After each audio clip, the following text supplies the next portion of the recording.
What's up, good people? It's your boy C. Dot Wit from Boys to Gentlemen. Hey, if you have not already subscribed to the channel, make sure you click that subscribe button and go ahead and click that bell so you can be notified anytime new content drops. And go ahead and hit us with the thumbs up for this video so you can let YouTube know that you love us. It's a movement, we move it, and we need you for that movement. What's up, good people? It's your boy C. Dot Wit from Boys to Gentlemen, and we are on another episode of Share My Mic. I'm excited for this opportunity.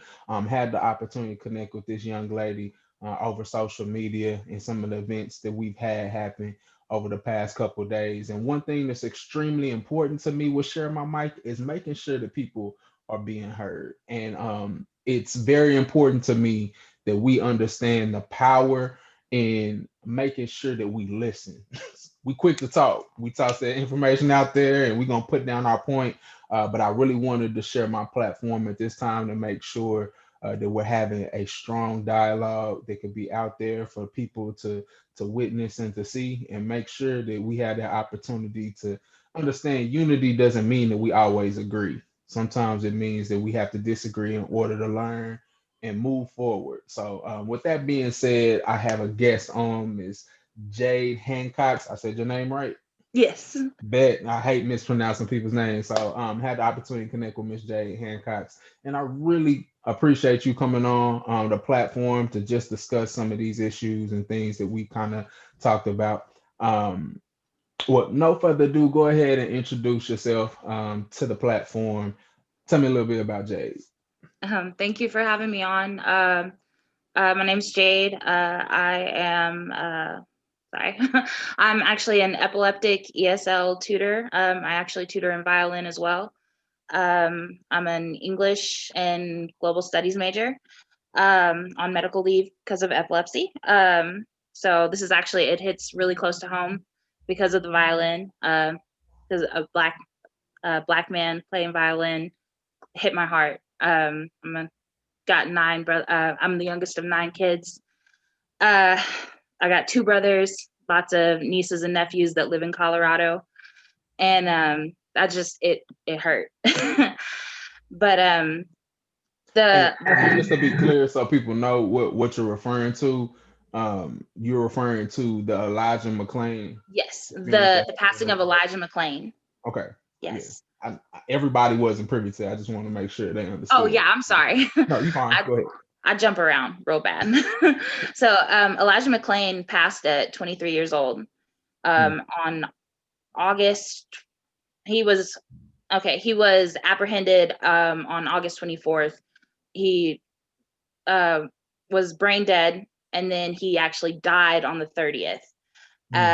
He was apprehended by 3 officers. 6 officers were on the scene, and an officer even said 3 body cams fell off somehow.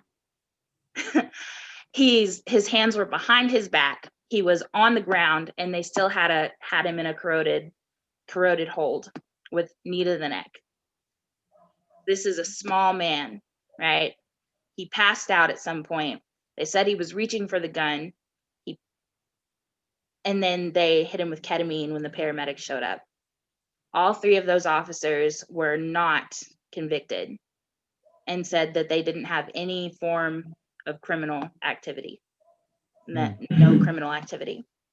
And the person responsible for that was over the Bureau of the Investigative Bureau was our current police chief, or chief of police, Marcus Dudley, right? So he was the one that was responsible of turning in the evidence and collecting and turning in the evidence. There's over 3 hours of cam footage, of body cam footage. Now there's 3 body cam footages, 3 separate. All of these body cams came off. There were times where they were picked up and then placed back down on the ground, not put back on, but placed back down on the ground, not put in view of someone, but kept Elijah out of view. There are officers lying on camera of what went on when their boss came onto the scene. Elijah's being threatened with having a dog bite him, and in the history in Black history, that's not okay. Right. They said he's reaching for a gun. He's got his arms cuffed. He's not reaching for a gun. He's passed out. There's just long periods of silence, periods of him gurgling and choking on his own vomit. And they don't even care. They're just talking amongst themselves. They're paying more attention to the camera stuck on the ground and making sure that they're out of frame than they are this human being. That's terrible. Yeah. And I'm not putting the blame on Chief Dudley, because there are higher ups. There are higher ups. He's not the one that put out the that he wasn't the DA. He wasn't the DA. It was Davis, I believe. Sorry, let me make sure. Yeah, Davis Young. But he was the one that handed over the evidence.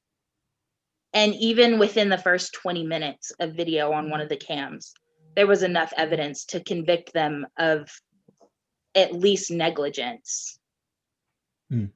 And I just feel that if you're coming to a new community and he talks about, transparency, there shouldn't be a reason that members of the Black community or any part of our community shouldn't know that he was a part of that.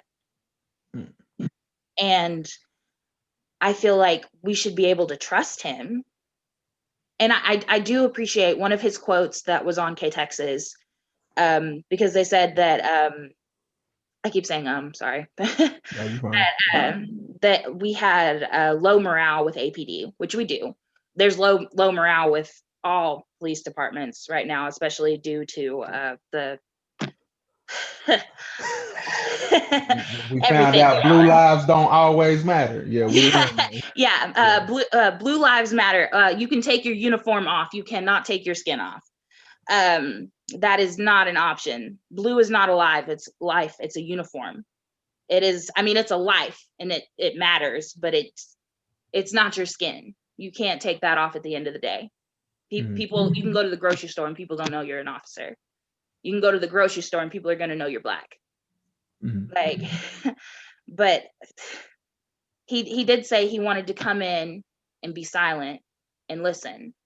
And so maybe that's why he doesn't talk about it. He did sit down with the family and go through 3 hours of footage with the family. And I could understand maybe that was traumatizing for him. And I can't imagine what that would have been like to sit with them while they were mortified to listen to the death of their son before he was brain dead. Because that would be horrible. Like, could you imagine the last moments of your son? No. Like, no. I couldn't. I don't have a child, but I have my nieces and nephews. I have the kids that I've tutored.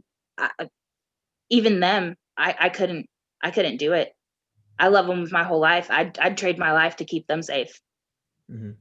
But I can't imagine what that would do to their psyche, or what that would have done to him. But I want him to be open and honest and give us a community that we can trust in. And because I love my community, I want to be able to critique my community and expect better for it. And so he said that he wanted to implement things that would keep it from happening again in Aurora. So what is he going to implement to keep it from happening here? Because he said it could happen in your own backyard. He doesn't mention Elijah very often, if at all. It's hard to find anything on it with him talking directly about it, which it is a traumatizing situation, even if you were just going through the footage, which it's very graphic. I don't recommend it. It's very traumatizing. So I guess what I want from him is the transparency that he talks about. Um, and then I guess I did reach out to the Let Us Breathe Foundation.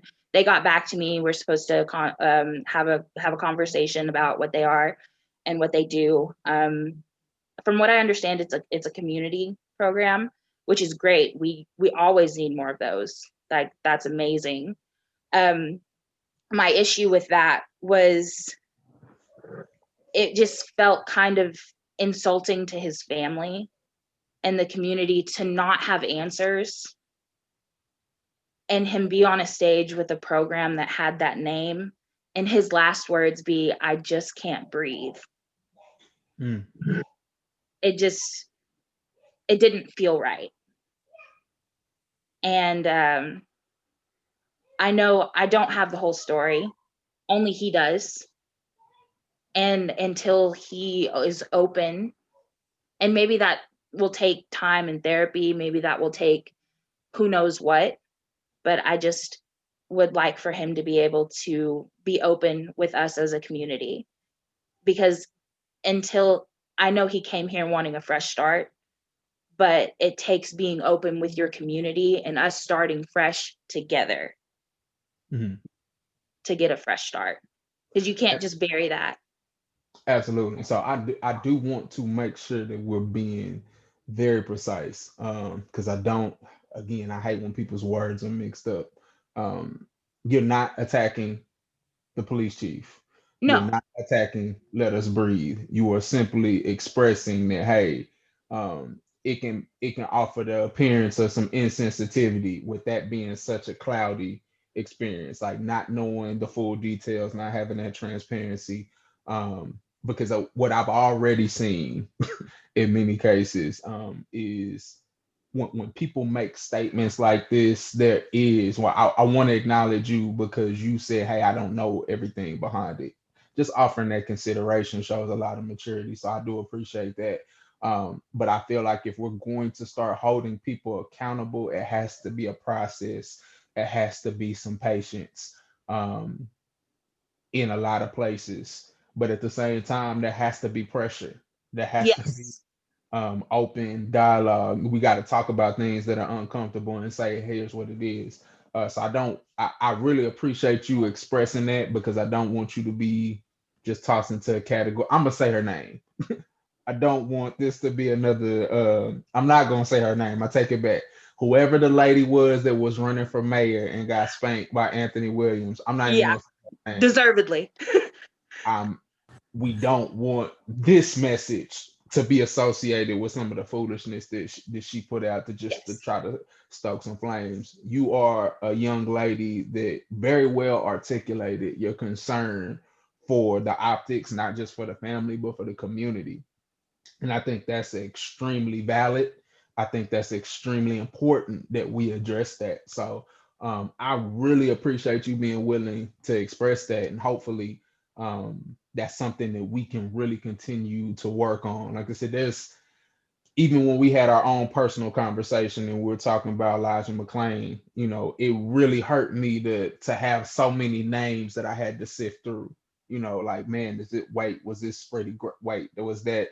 And you can just continue on with these names and to see the lack of accountability is, exactly. it's not really it's not a word for it. And also, just tossing in a perspective, a lot of people, particularly, in Abilene, are not aware of the danger of saying angry black woman. There's Yes, a huge stigma that comes with that. That's something that I had to learn even myself, sitting down and talking. I had to be exposed to my own implicit bias. When a young lady was marked as an angry black woman, it was easy to pass her off as belligerent. It was easy to dismiss her argument. And it wasn't until you really sat down and take some of those implicit biases away and have the conversation, it's like, oh, you're not an angry black woman, you're an angry human being. We all get angry, we all have these exactly. emotions, and we have this. So recognizing it as a dismissive, dehumanizing tool is extremely important for us going forward. And that's not just for non-black people. It's a lot of black people that don't understand how that tool has been used in order to dismiss the very valid message. So I appreciate you being so transparent. I want to continue to have the dialogue with you as we move forward and address some of these issues. They're not going away, and we're not trying to sneak them away. But I appreciate you coming and lending your voice on this. I appreciate the research that you've already done, your transparency and saying you don't know the whole story. And I appreciate you really not just trying to um, railroad this man, not knowing those details. So I appreciate your approach. And a lot of times that don't come off in a post. Right. It's very hard to articulate really the full depth of what you're meaning and feeling. But I think you did a phenomenal job. So I'm grateful for the opportunity to connect with you. Like I said, I will continue to talk with you as because I plan to be meeting with the police chief very soon as well. With from Right. boys and gentlemen, some of the things we want to do, and I will keep you posted on the dialogues that we have, not just surrounding that, but there's a plethora of other issues. It doesn't just have to be death. It doesn't just have to be that. It's so Right. many other Absolutely. atrocities that happen, and this is a racially tense time for us as Yes. a whole body, all over the country. But that doesn't mean that we get to avoid having that conversation because it is extremely difficult. So thank you for coming on.